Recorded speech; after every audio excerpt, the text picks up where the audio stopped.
So let's start with, I need a show of hands. Hand. Need a show of hands, please. If I stop there, is that miscommunication? So let's start over. Need a show of hands who, when they're 8 years old, said, I hope I'm in a job where I have to sell. And that's what I want to be when I grow up. Keep your hands up if there's no hands up there. That's interesting. Two things. First of all, I started with, let me see a show of hands. Everybody participated, not knowing what I was going to do, but not really knowing where it was going to go. We're going to talk a lot about how to communicate properly. When I was talking to Val and she said, let's set this thing up, I want something about everybody sells. What I do for a living is I train professional salespeople not to be salespeople. Not to act, not to breathe, not to appear, and not to come across as a salesperson. And there's a reason for that. But I also work with sales managers that have to work with them, and we also work with customer care of frontline people. These are the people, the frontline people traditionally did not at 8 years of old, or even after college, or if they went to college, did not say, I want to be in sales when I grow up. They're sometimes thrown into a situation to where they feel like they have to sell, and it's very, very stressful. So what we came up with are 8 rules or 8 ideas. If you're going to be in that position, if you're not a professional salesperson, but I need to be able to use that sales ability, how you can be yourself. So I'm going to start on the board a little bit, and I'd like everyone to go ahead and put your hands up, please. Put your hats on, your sales hat. You have to pretend you're in sales, all right? Now take that off. You're now a prospect, all right? I'm going to give you a word. You all know the game password, where they give you a word and the first thing that comes to your mind, right? So the word is salesperson. It's all right if I'm a little dyslexic, right? Salesperson. Slimy. Wow. What else? Handsome. What else? Aggressive. What else? I'm sorry? Fast talker. Fast talker. Okay. Pushy. Honey, I'll talk to you when we get home. Pushy. Slick. Anything else? Poor listener. You expect me to say, what did she say, but I'm not going to say that. Self-serving.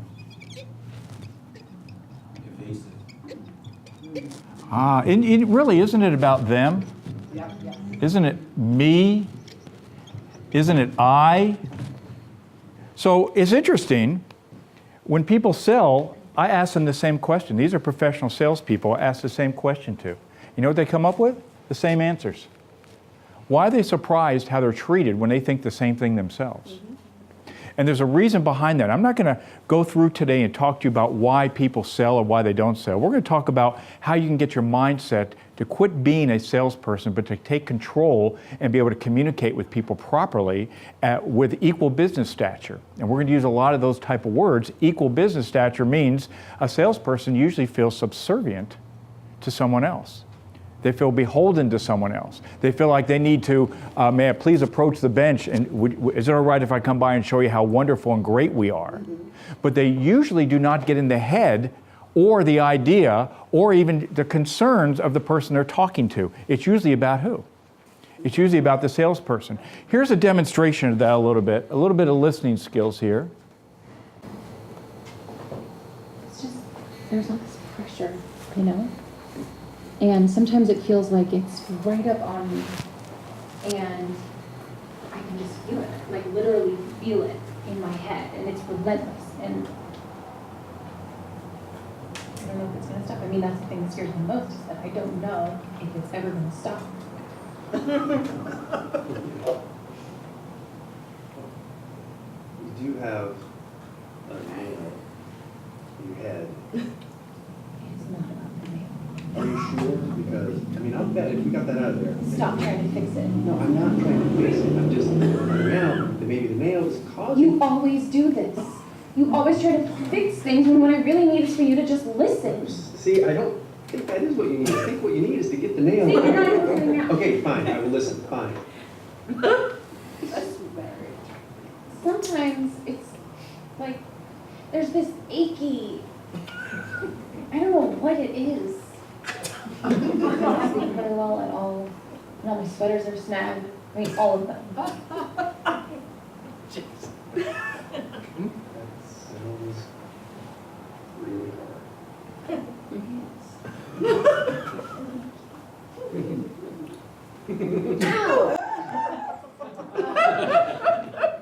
So that video demonstrates so much.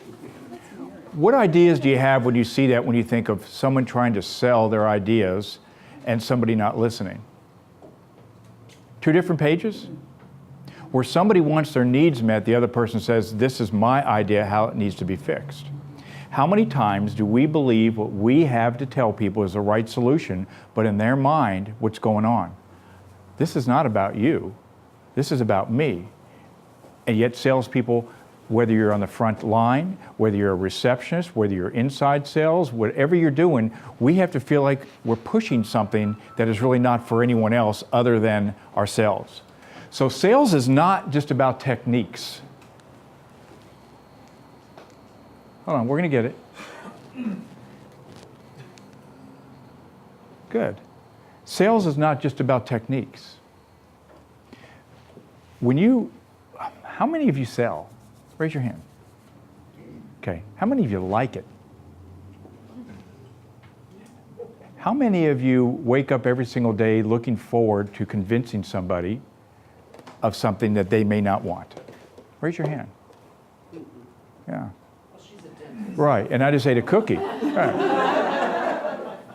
Sales is about not just how you do it, but an attitude.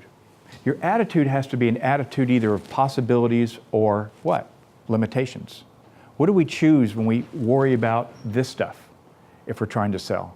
We think of the limitations that we have, the limitations that are going to happen, the problems that are going to hit us, the embarrassment that we're going to feel when we're trying to talk.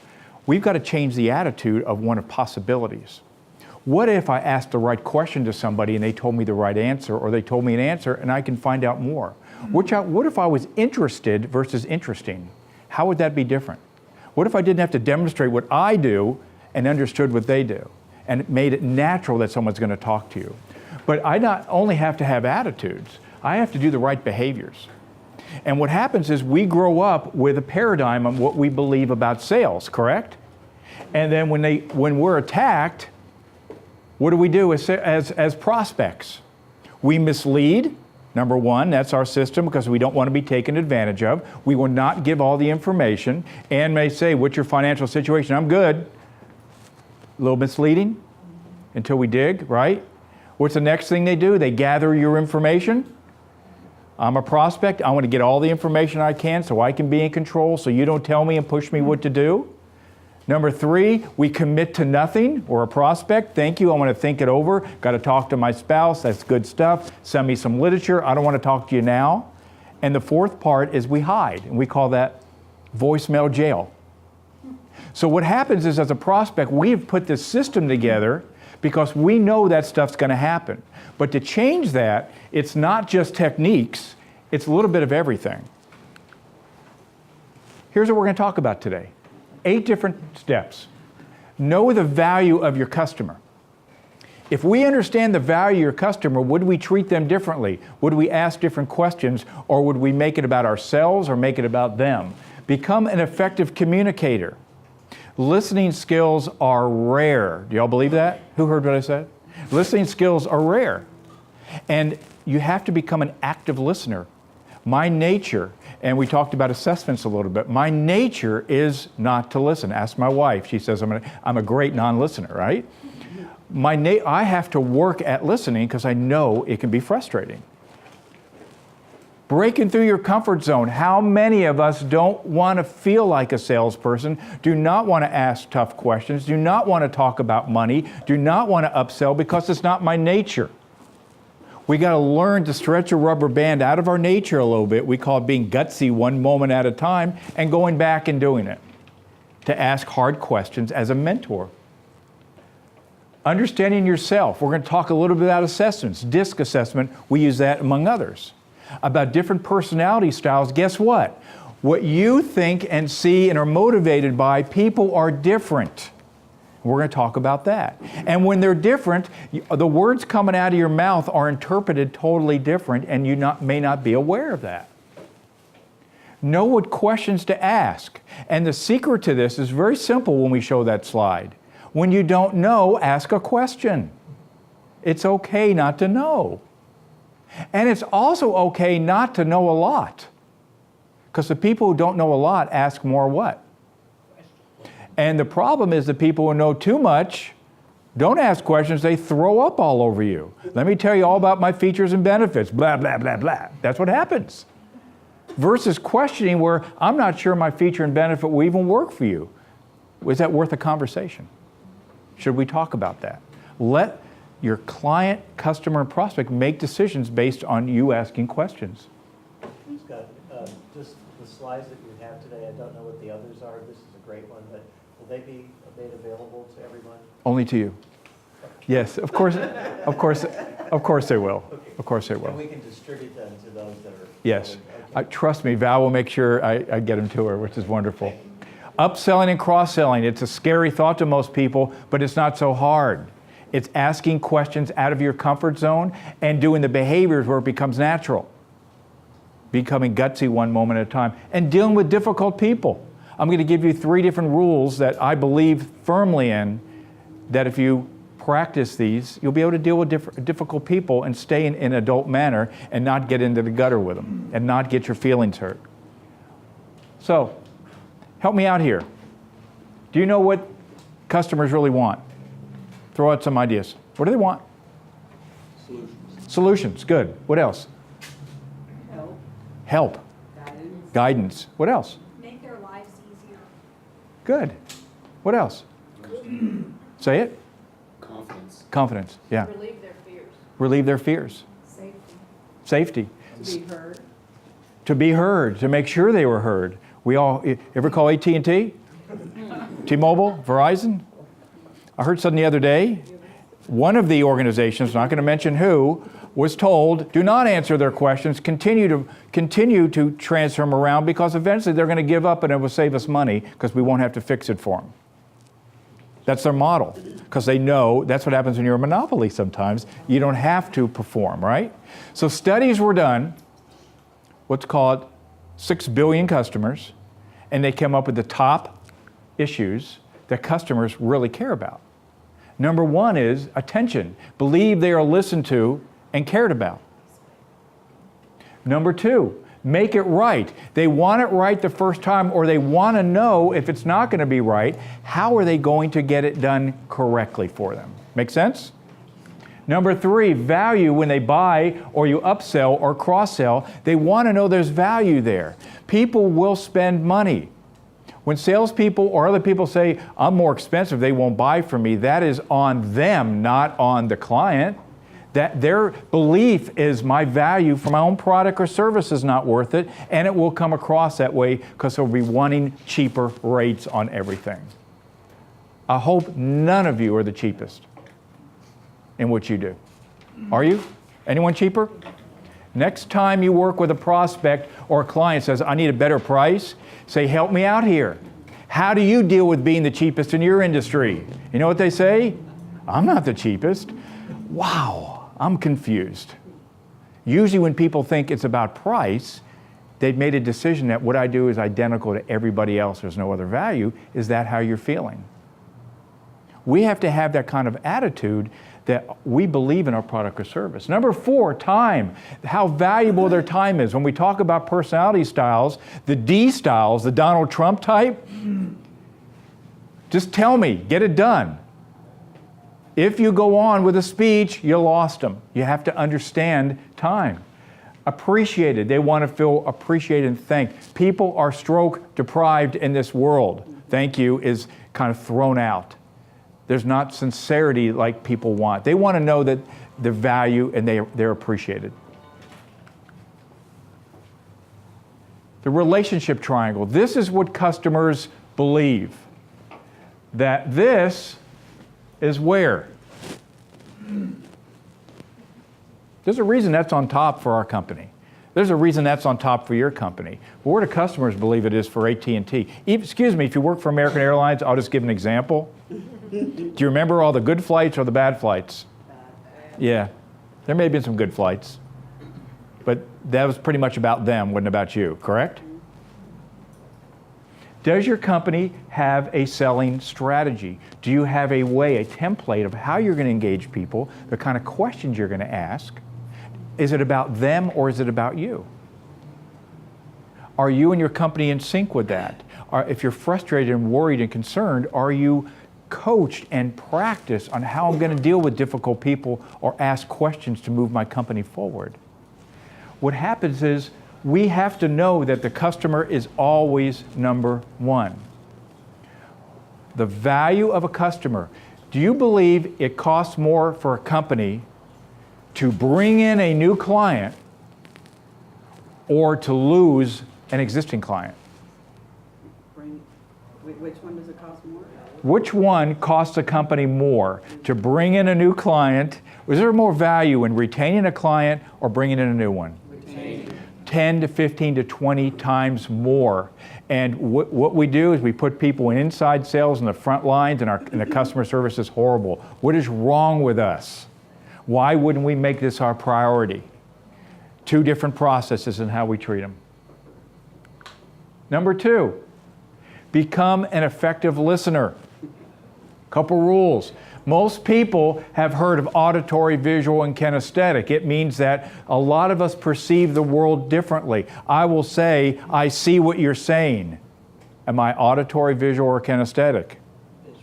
How do you know that? You said I see this. We have to know and listen to our clients when they talk about themselves and their world. They will reveal if they're a visual learner, auditory learner, or kinesthetic learner. The first thing they need to do is you need to become a professional listener.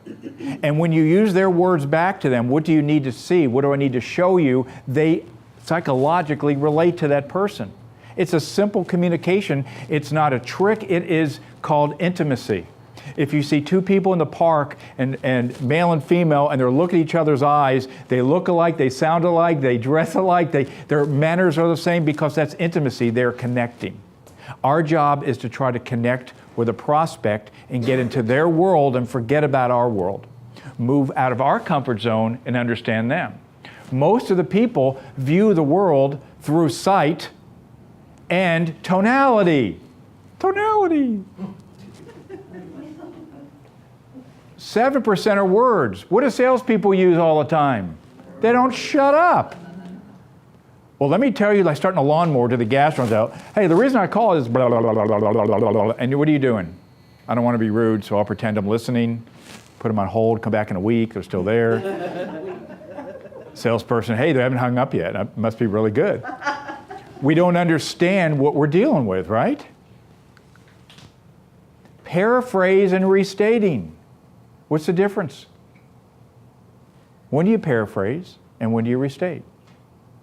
Well, when you restate, you listen to what the person said, and so then you are able to say exactly what they said. So Right. now you're listening. If I say it's going to cost $1,252,752, do I say it's going to cost around $1 million? That's a paraphrase. When there's facts involved, you restate, this is what I heard you say, is that correct? If it's a concept, you say, what I'm hearing you say is, you want it this way, and this way, so you won't have to worry about that. Did I miss anything? 2 simple things, paraphrasing and restating. This is what I heard you say, is that correct? It's so easy, but we don't do it. Why? Because my alarms go off if I say, can anyone kind of recap what I just talked about here? Can anyone recap what I just said about paraphrasing and restating? Yeah. Well, paraphrasing is with concepts, and you are making sure that you are tracking with the concept of what you heard from your prospective client or customer. And restating is where there is a fact and you want to validate. But in either case, you're reinforcing the integrity of the person with the... Thank you, Ed. I'm sorry I asked. It's Ed, right? So, what was my struggle? I said, would anyone, okay, paraphrasing, The issue is with me, would be with me. A lot of us don't feel like we have the right to repeat what someone else said because they're going to believe, our thought is what? That's rude. Or say to them, hey, to make sure we're on the same page, can you tell me what your understanding is so we can get that done? There's ways to do it, but we stop ourselves. We don't think we have to. They told me once, why should they have to tell me again? We should listen to them and say, okay, this is what I hear you saying, what did I miss? Very simple. Number 2, become an effective communicator. There's a whole bunch on that we teach. This is the most critical one, paraphrasing, restating. So this says how the customer explained it, how the business consultant described it, how the project leader understood it, how the analyst designed it, how the programmer wrote it, how the beta testers received it, how they performed under the load, how the project was documented, how the customer was billed, when it was delivered, how it was supported, what the customer really wanted. Listen to the client. When they say, I'm not interested, they're making a comment. When I call someone up and say, hi, this is Scott Sherwin with SalesMastery Consultant, I'm not interested. Is that true? What do I do when I hear that? Okay, thanks. Okay, bye. Why can't I be curious? Thank you for telling me that. I wasn't really sure. I'm curious in the last 2 seconds of our conversation would cause you to be not interested. That's okay. I can take you off my prospect list. But what happens is we don't have the guts to ask polite questions. I don't want to be bothered by a salesperson because they sound like a salesperson. They act like a salesperson. Ken's in class with me. We're teaching, this is a cold call. I'm not very good at it. You probably want to hang up. I would. But if you have 30 seconds, perhaps we can talk and we can figure out if we have anything to talk about. 90% of people will give you the 30 seconds because they agreed to it. Instead of, hey, Scott Sherwin, how you doing today? Good to talk to you. Well, the reason my voice is like this because I'm in sales. I mean, it's disgusting. It's terrible. We know what it looks like. We got to interrupt the pattern of what somebody expects to hear from a salesperson, a consultant. Last point on this. Have you ever been to a counselor and you're a salesperson? That counselor now is a salesperson. They're not a psychiatrist. Okay? And you go into them and you say, I don't like you. I don't want to be here. I don't even know why I'm here. I'm told I have to be here. If they're a salesperson, what do they say? You're wrong, and let me tell you why. If they're a real professional, they say, sounds like there's some frustrations there. What's going on? What I want you to do is say, sounds like there's frustrations there, or sounds like maybe something happened. Tell me more about it. A salesperson wouldn't do that. A salesperson would say, let me show you how great I am and how I can fix it. Pretty much like the video, right? Just fix it. That's not what I need. Yeah, that's what you need. So here's something we call the IR theory. I meaning identity and role. Identity means my self-concept, who I am as a person. In life, what happens to our identity from 0 to 10? 10 being high, 0 being low. What happens to it? Why? Why? Because we become adults. We become adults. You're right. When you're born, between 0 and 10, what is your identity? 10. What is it? What do y'all think? Super awesome. It's 10. We got it all. What happens to identity? Now, what roles do we have in life? I'm a new grandfather. I'm a spouse, sometimes a great one. I'm a coach, I'm a trainer, I'm a salesperson, I'm a bad golfer, I play racquetball. These are the roles we have. What other roles do you have? What are your roles, right? So what happens when I fail in my role in one of those? What happens to my identity? What I'm going to teach you, anyone in sales, especially in the front lines, when we fail, you can only go back up in your role and become excellent only as far with how you perceive yourself conceptually. So if my concept is a 5, my self-esteem, who I believe I am as a person, and I fail, how far can I get back up? You may get to a 6 or 7 and go, I'm good, but not that good. Or you may say, they're going to expect a lot out of me now. I'm going back down. And you see human beings, it happens. When you allow your role to push your identity down, what I'm telling you, you're an 8, 9, or 10 every day of your life, no matter how much you fail in your role, because you can work on this side You could become a better spouse, grandparent, coach, golfer, student, whatever you need to do. But people fail in life. Failure is a good or bad thing, folks. It's an amazing thing. We can't learn. We cannot grow as human beings. We don't like it, embrace it, and say, I'm glad I failed. But if my identity is here, I'm not going much further when I have to perform. I'm going to fail again, and it's going to be called a self-fulfilling prophecy. I don't believe I can. My actions, my outlook, my behaviors, I can prove it myself right every single time. I can't do it because I don't believe. We've got to bring this up and quit allowing prospects, clients, bosses, spouses, children to bring our identity down. We are great people no matter what. And here's my last statement on this. How dare us allow somebody else to make us feel less than what we could be? How dare us allow anyone else the ability and the power to feel less than what we could be? And there's ways to work on that. There's ways to keep that up. But that is a critical element, number 3. Here's another one, breaking through your comfort zone. If you're familiar with transactional analysis, it means all of us have a parent, adult, and a child in us, right? That parent is a critical parent. I brought you into this world, I can take you out. Cupcakes are not a breakfast food. Or a nurturing parent. Sounds like you got a problem. How are you going to handle it? 2 different ways of handling it. Adult is your logic, agreements, and your child is what? You got natural child, which like to have fun all the time, which my wife is married to one, and he's a kid all the time, singing to the dog, and she says I have a terrible voice. You've got the adaptive child, which gives the apple to the teacher and wants to be liked. People grow up, they want to be liked. You've got the little professor that goes behind mom and goes behind dad to get what they want. They're very creative, either negative or positive. You've got the defenseless child. There's a whole bunch of children. What we teach is this, to customer service and to sales. Bring your nurturing parent, which is your questioning in, which is 70%. I want to understand. And 30% your adult. And leave your child in the car with the windows cracked.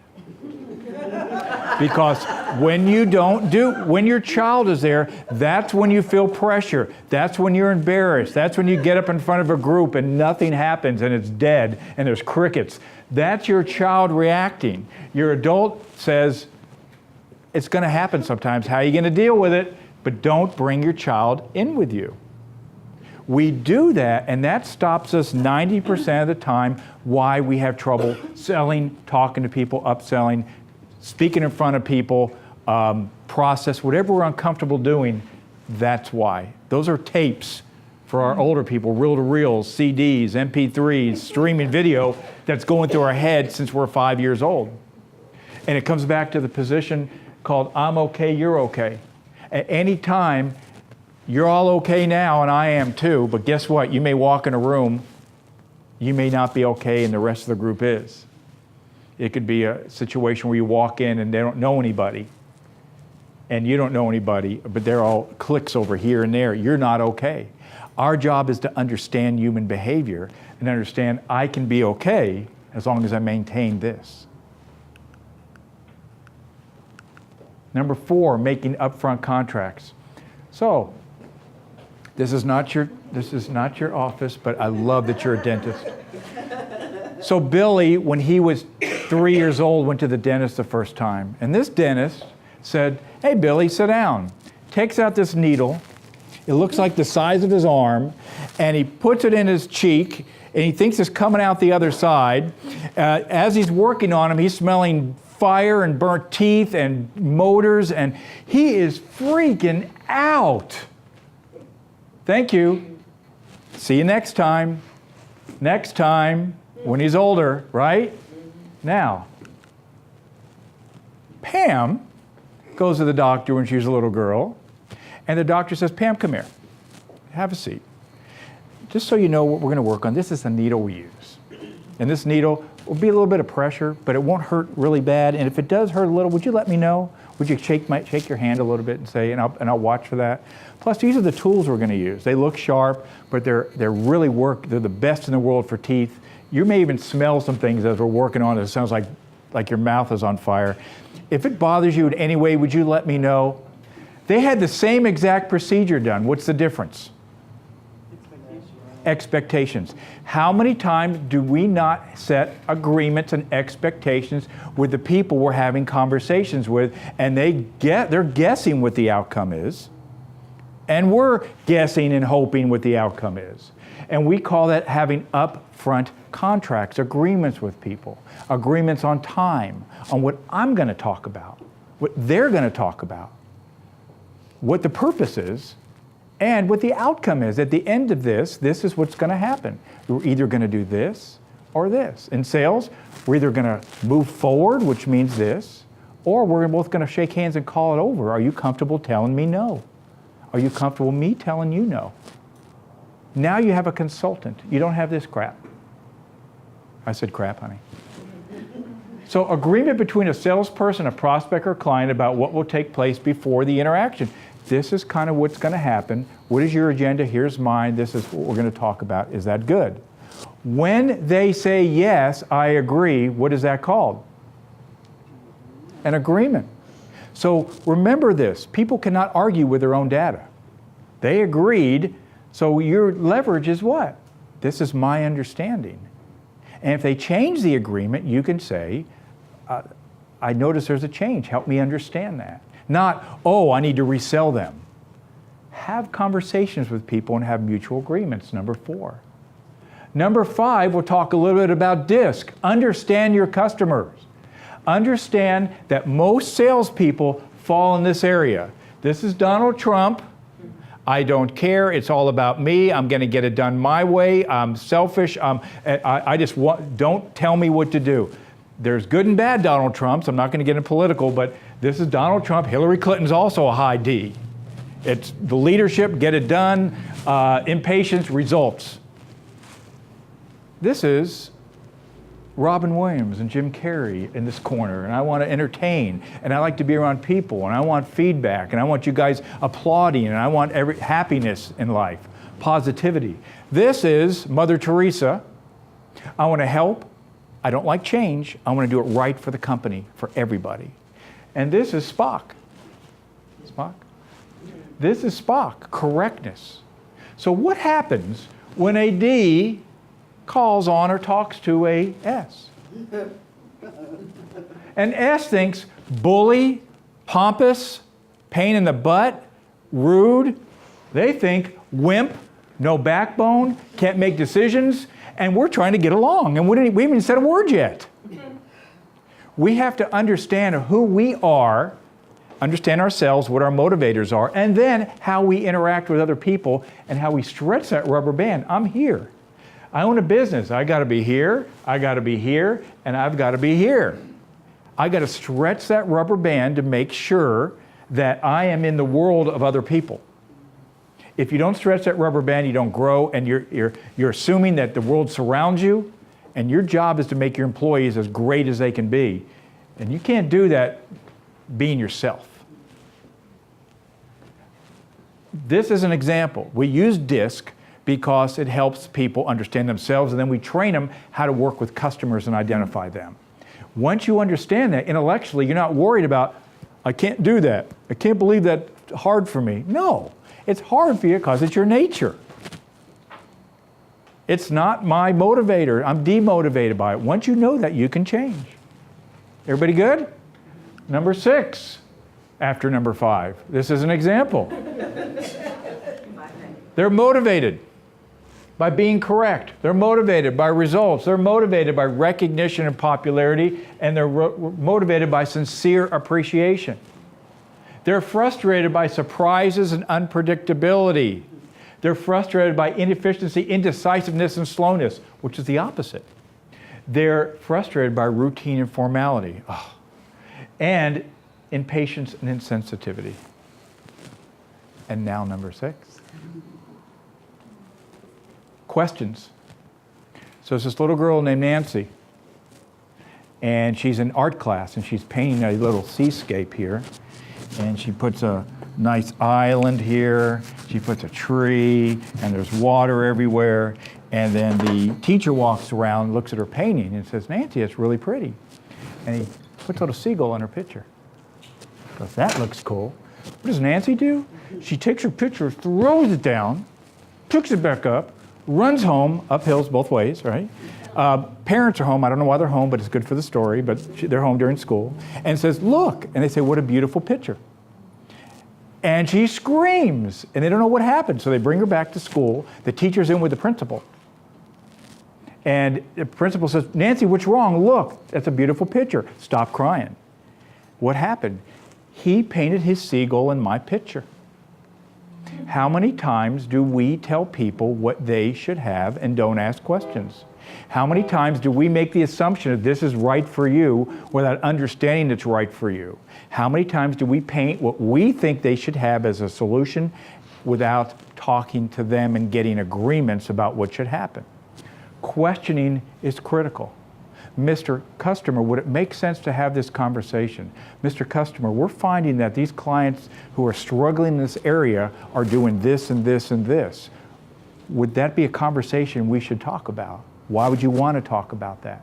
What are the reasons you're talking about that? And what's the impact to you if you don't? How's that going to affect you? Sounds like a psychologist. What's my surface pain? What are the reasons that's happening? And what's the impact to you? And if you treat it like a consultant and a psychologist, you're understanding the person. Upsell and cross-sell. It's not so scary. Maintain equal business stature. What does that mean? You're not subservient to them. You're not subservient. We feel that way because we're trying to talk them into something. Equal business stature has to do with that IR, your identity. If you feel less than somebody, you're going to come across that way. People want to buy from people who are confident and have conviction of what they do.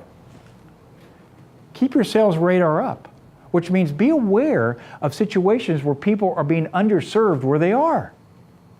Not where you can close them, where they're being underserved, where they can tell you this is a problem, here are the reasons, and this is the impact. Make sense? Number 3, know what your company does. I'm not going to go into the differences between my 30-second commercial and someone else's other than to say mine does not include how great I am. It includes the problems and the issues and concerns people come to me with, because that's 10 times greater than your features and benefits. Features and benefits are about you. Problems and issues are about commonality of other people dealing with that situation. Number 4, understand how and why people buy. Quit making it about yourself. Become a student of understanding them. The more you understand, the less emotional you get with them, right? In Reba's business, sorry Reba, I'm going to pick on you, people walk in and they do a lot of comparison for the hearing aids. They buy because they're understood. I'm not being literal here. They're understood because your people are asking them questions.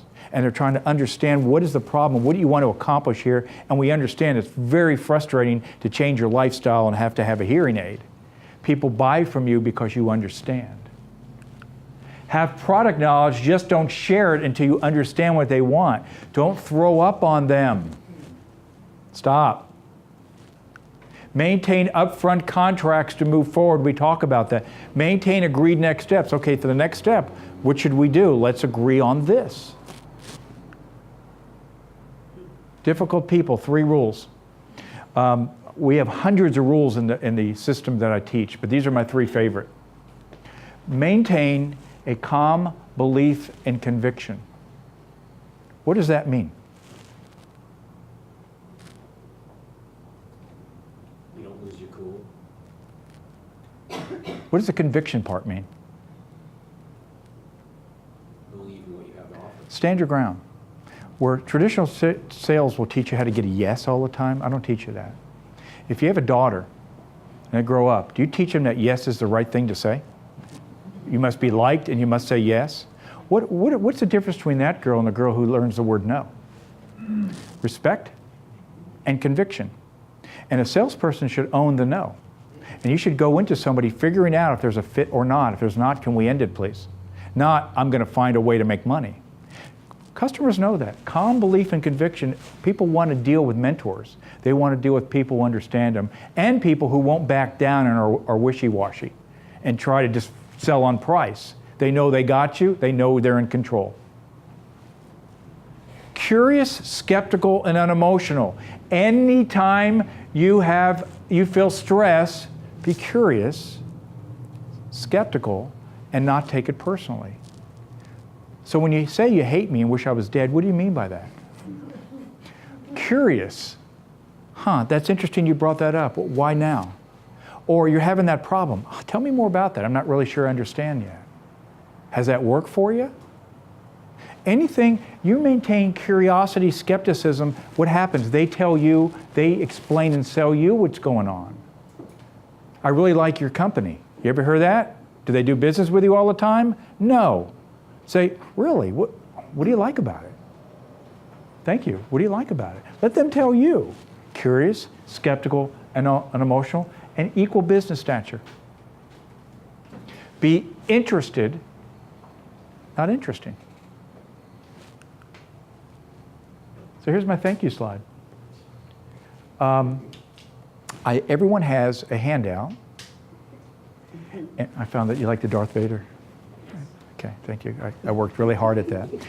As a handout, if you fill that out and you think it's worth our time to sit down and talk to you or your company about how I can help, circle yes or circle no, and that's okay. These are the typical issues that we hear from a client services aspect that are on there, and you can write down whether you're in control of that or there's an issue with it. And that's what I have today. Are there any questions for me?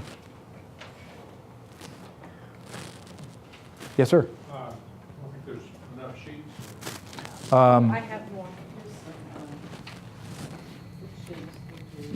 There should be laying around. Okay, Any more? Scott, you can come back to and talk about the notion of everybody needs to sell, because one of the things that you said is so true, that small business owners typically don't have a sales system.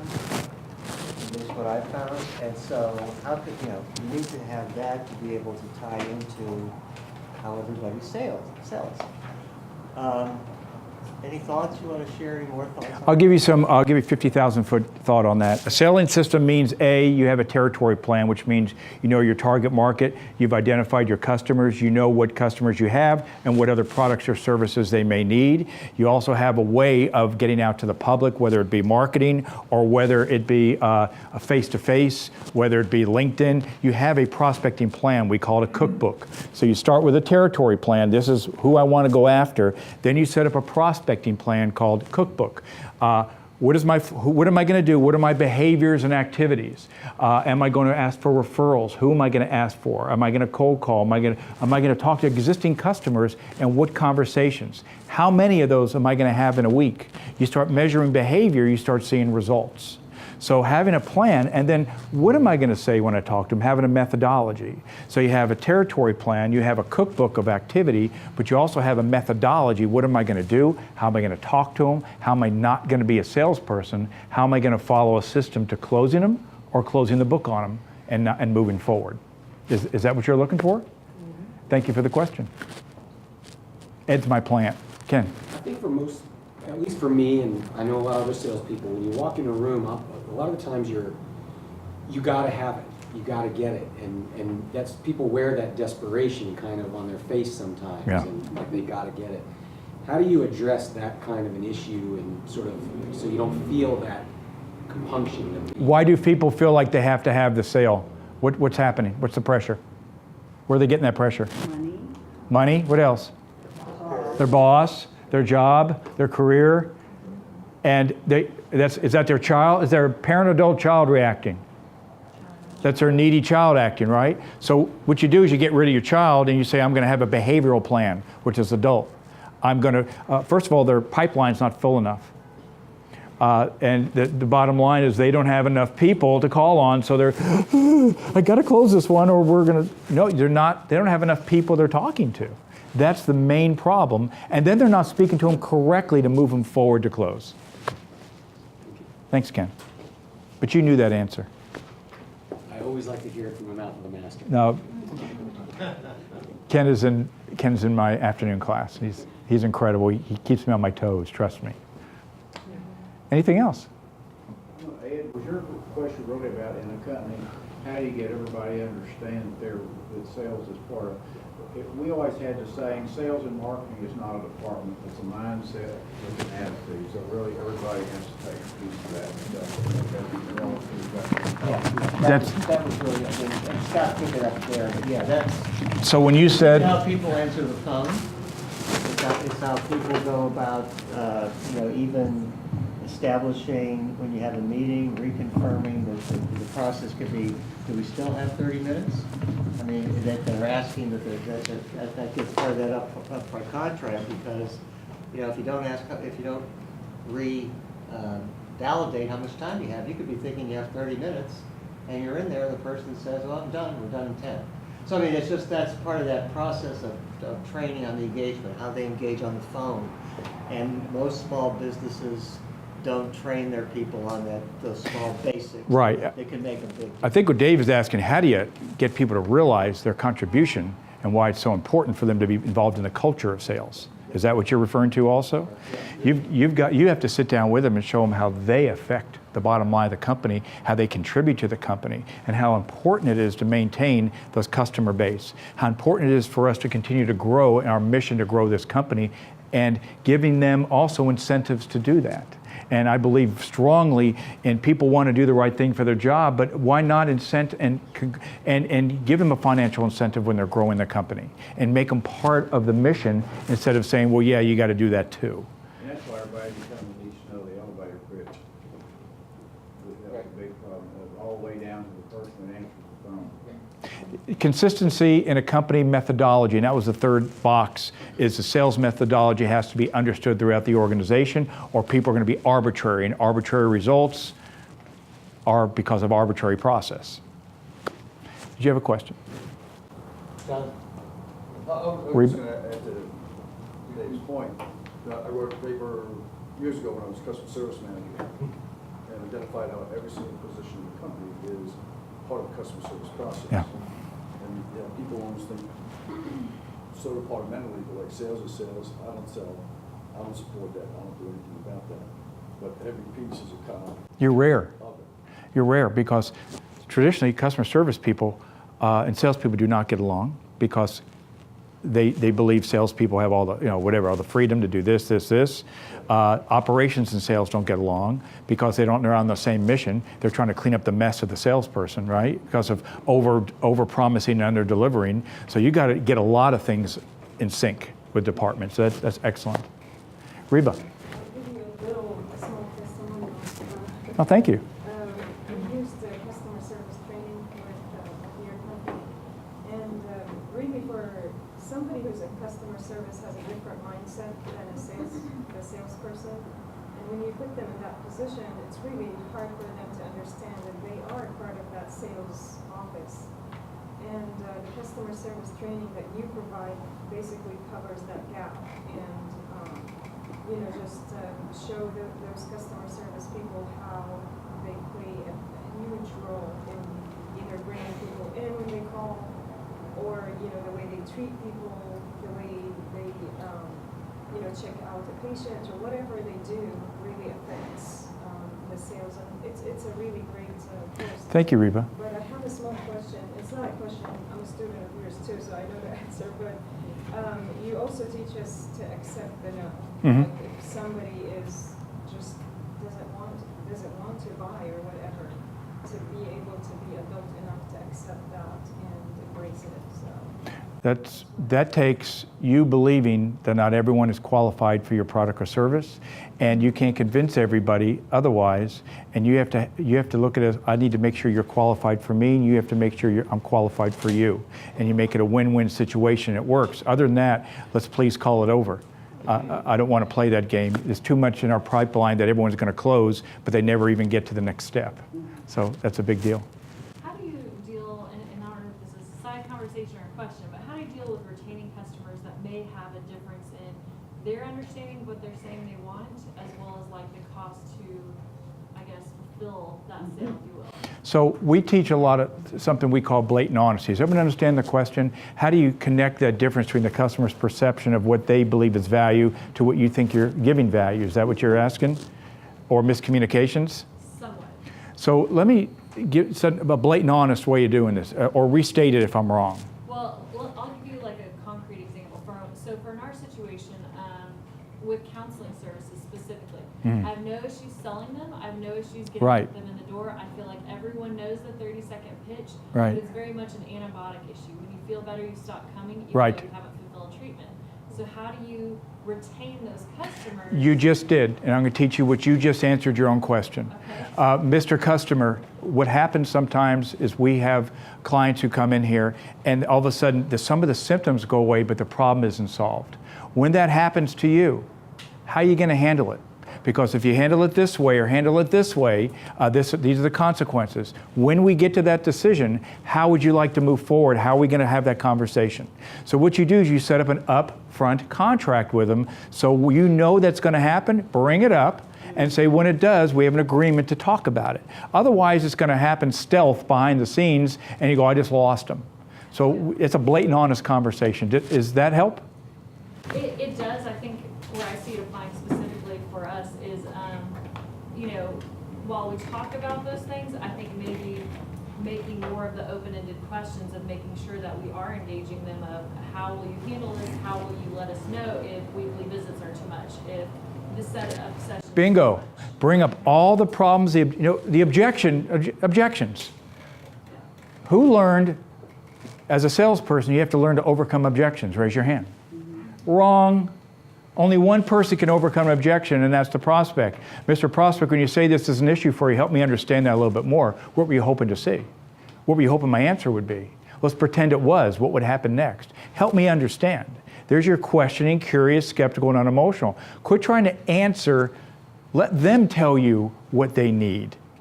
And to your point, it's a process. If you know there's going to be objections and problems, you bring those out up front and you have a questionnaire and a survey and say, this is what typically is going to happen as you go through this process. When that happens, let's come to an agreement about how we're going to deal with it. I'll give you one more quick example. We teach something called post-sale. Do you ever sell anything and then all of a sudden it's gone 2-3 days later? They tell you we're going to do business and it goes away. Does that ever happen to anybody? Well, the reason it happens is because you didn't have an agreement about what would happen after they said yes. Now that we've agreed to say yes, can I put that aside for a sec? Find out insurance. When your insurance agent you've been with for 40 years drives over in his Lexus, jumps on your lap with flowers and champagne and says, you can't leave me, how are you going to handle that? You're saying you want to do business with me. So if you don't prepare these people, and they'll go, well, I'm just going to tell them. So when it happens, oh, he told me that was going to happen. You got to prepare them for what can and will happen. We call that a post-sale. So that's similar to what we talked about. Any other questions? Dave. You brought that question, you're in counseling, is that right? It's just interesting, I read a case study on this years ago, and I've never forgotten it. There was a psychiatrist that was having a problem. He was diagnosing people, and then he would give them the solution, but they never really seemed to follow through on it, what we're talking about. This consultant came up with this idea of calling it discovery beyond diagnosis. Discovery is the question accent. So in other words, the problem is he could ask a few questions and he'd have the answer right then, and he'd tell them what it is. But as you pointed out, you've got to follow the questions further so that your client finally buys into those and sees the issue themselves. Right? You can catch it just like that, but you've got to get your prospect or your patient to buy into it also. So you question further than you really need to get the diagnosis, mainly to let, as you just said, let them pick that out of the questions, enough questions, and they'll finally begin to see it themselves. May I give an example of that? Yeah. I kind of get the feeling what you just said you don't believe. No, I did believe it. Okay, who sold who? This was the psychiatrist. Time out. I kind of get the feeling what you just told me you don't really believe, and you said what? I did. Yeah. So when somebody, you know something's going to happen, and you're a psychologist, I'm not a psychologist by any sense of the imagination, you get, as can I ask you a hard question, kind of get the feeling when that situation happens, probably me, may not be the case with you, we're not seeing each other again. You're going to decide not to move forward. Am I right? And then they tell you what? No, you're wrong. Why am I wrong?